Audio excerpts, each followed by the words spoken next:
റംസാൻ ഇസ്ലാം മത വിശ്വാസികൾക്ക് സ്നേഹത്തിന്റെയും സാഹോദര്യത്തിന്റെയും നാളുകളാണ്. ഏതാനും മാസങ്ങൾക്ക് മുൻപ് വരെ സംഘർഷഭരിതമായിരുന്ന പലസ്തീൻ ഇസ്രയേൽ മേഖലയിൽ പോലും പുണ്യമാസം അതിന്റെ അത്ഭുതം പ്രവർത്തിച്ചു കഴിഞ്ഞിട്ടുണ്ട്. ഈ നോമ്പുകാലത്ത് പശ്ചിമേഷ്യയിലെ സംഘർഷ ഭൂമിയിൽ നിന്ന് സ്നേഹത്തിന്റെ രണ്ട് ദൃശ്യങ്ങൾ നമുക്ക് കണ്ടാലോ.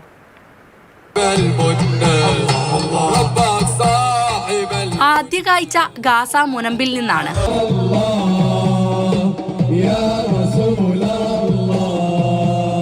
വെടിയൊച്ചകൾ നിലച്ചിട്ട് മാസങ്ങളെ ആയിട്ടുള്ളൂ.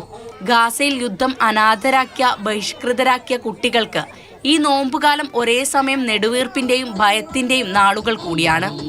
അമേരിക്കയുടെ ഇടനിലയിൽ ഉണ്ടാക്കിയ വെടിനിർത്തൽ കരാറിന് എത്ര കാലത്തെ ആയുസ്സുണ്ടെന്ന് ആർക്കും ഉറപ്പു പറയാനാകില്ല. പക്ഷേ ആ രാഷ്ട്രീയ സാധ്യതകൾക്കപ്പുറത്താണ് ഈ കുട്ടികൾക്ക് കഴിഞ്ഞ ദിവസങ്ങൾ നൽകിയ ഭീതി. പക്ഷേ ഇന്നലെ അസർ നിസ്കാരത്തിനിരിക്കുമ്പോൾ ഈ കുരുന്നുകളുടെ മുഖത്ത് നേരിയ ഒരു തെളിച്ചമുണ്ട്. നോമ്പുവീടി ഒരു വിരുന്നിരിക്കുമ്പോൾ ഇവർക്കിത് എല്ലാ ദിവസവും കിട്ടുന്ന ഇഫ്താർ അല്ല, പക്ഷേ സ്നേഹം വിളമ്പിയിട്ടുണ്ട്. വെടിനിർത്തൽ വന്നതോടെ ഗാസ മുനമ്പിലേക്ക് പ്രവേശനം അനുവദിക്കപ്പെട്ട സന്നദ്ധ സംഘടനകളാണ് ഈ സമൂഹ നോമ്പുതുറ ഒരുക്കിയത്. ഇനി നമുക്ക് ബത്ലഹേമിലേക്ക് പോകാം. സാങ്കേതികമായി പലസ്തീന്റെ ഭാഗമായ എന്നാൽ ഇപ്പോൾ ഇസ്രായേലിന്റെ നിയന്ത്രണത്തിലുള്ള വെസ്റ്റ് ബാങ്കിലാണ് ബത്ലഹേം. യേശുദേവൻ ജനിച്ച മണ്ണ്.